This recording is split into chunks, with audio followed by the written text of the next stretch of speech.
महाराष्ट्र में जैसे जैसे विधानसभा के चुनाव नजदीक आते जा रहे हैं, ऐसा लग रहा है कि महाराष्ट्र की राजनीति में कुछ बड़ा होने वाला है। संजय राउत ने प्रेस कॉन्फ्रेंस करके कुछ ऐसा कह दिया है जिससे एनडीए पार्टी को एक बड़ा झटका लगा है। शरद पवार उनसे नाराज हो गए हैं, यहां तक कि उद्धव ठाकरे भी अब उनसे किनारा करते हुए नजर आ रहे हैं। तो संजय राउत ने प्रेस कॉन्फ्रेंस में ऐसा क्या कह दिया जिसके बाद में लगभग एनडीए गठबंधन अब टूट सकता है। जैसा कि आपको पता है कि लोकसभा के चुनाव में एनडीए ने बहुत अच्छा प्रदर्शन किया था, अच्छी खासी सीट उन्होंने जीती थी। अब हुआ क्या है कि शरद पवार का एक बयान आया जिसमें कि शरद पवार ने कहा कि लोकसभा के चुनाव में हमने एनडीए अलायंस में जो है कॉम्प्रोमाइज किया था, यानी कि हम जिन सीटों पर चुनाव लड़ सकते थे वो सीट भी हमने छोड़ी हैं और शिवसेना यूबीटी कांग्रेस को दी हैं। हालांकि हमें ज्यादा अच्छे तरीके से चुनाव लड़ना था, यानी कि एनसीपी पार्टी के नेताओं को ज्यादा सीटों पर चुनाव लड़ाना था। उन्होंने कहा कि हमने कॉम्प्रोमाइज किया था। अब इस बात का जवाब देते हुए हमेशा की तरह संजय राउत ने जो जवाब दिया है वो हमेशा की तरह संजय राउत का जवाब भी उल्टा पड़ गया है। दरअसल संजय राउत का कहना यह है कि आपने कोई कॉम्प्रोमाइज नहीं किया।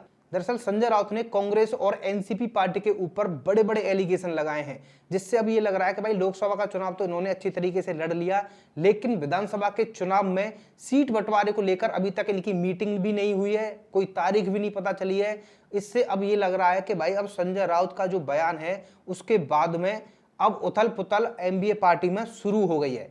संजय राउत ने साफ साफ तौर पर कहा है कि सांगली सीट पर आपने और कांग्रेस ने, यानी कि शरद पवार की पार्टी ने और कांग्रेस ने बिल्कुल भी काम नहीं किया है। अब संजय राउत ये कहना चाह रहे हैं कि अब ज्यादा से ज्यादा सीट एनडीए अलायंस में शिवसेना यूबीटी को देनी चाहिए। वहीं शरद पवार कह रहे हैं कि हमें मिलनी चाहिए, वहीं कांग्रेस कह रही है कि हम ज्यादा सीटों पर चुनाव लड़ेंगे। तो कुल मिलाकर एक फूट पड़ती हुई एनडीए अलायंस में नजर आ रही है।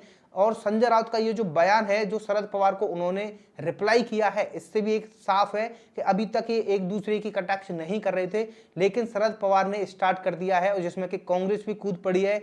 और संजय राउत ने तो साफ तौर पर कह ही दिया है कि अभी तक जो हमारी मीटिंग नहीं हुई है एनडीए अलायंस की कि किसको कहां पर सीट दी जाएगी, लेकिन जो नई तारीख है वो जल्द ही बता दी जाएगी कि कब मीटिंग होनी है। लेकिन मीटिंग से पहले ही ये बवाल एनडीए पार्टी के लिए अच्छा साबित नहीं हो रहा है। दूसरी तरफ एकनाथ शिंदे, देवेंद्र फडणवीस और अजित पवार एनसीपी में भी कहीं ना कहीं फूट पड़ती हुई नजर आ रही है।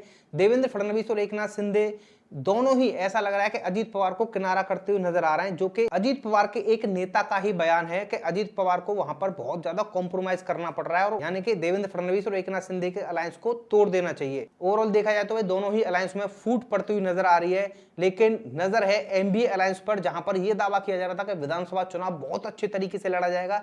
लेकिन ये जो फूट पड़ती हुई नजर आ रही है, एक दूसरे के कटाक्ष में बयान दिए जा रहे हैं, सीटों को लेकर जो लड़ाई चल रही है अभी से स्टार्ट हो गई है कि किस सीट पर कौन चुनाव लड़ेगा। शिवसेना यूबीटी पार्टी चाह रही है कि भाई वो ज्यादा सीटों पर चुनाव लड़े, लेकिन शरद पवार ने साफ तौर पर कह दिया है कि लोकसभा में हमने कॉम्प्रोमाइज किया था, लेकिन विधानसभा के चुनाव में हम कॉम्प्रोमाइज नहीं करेंगे।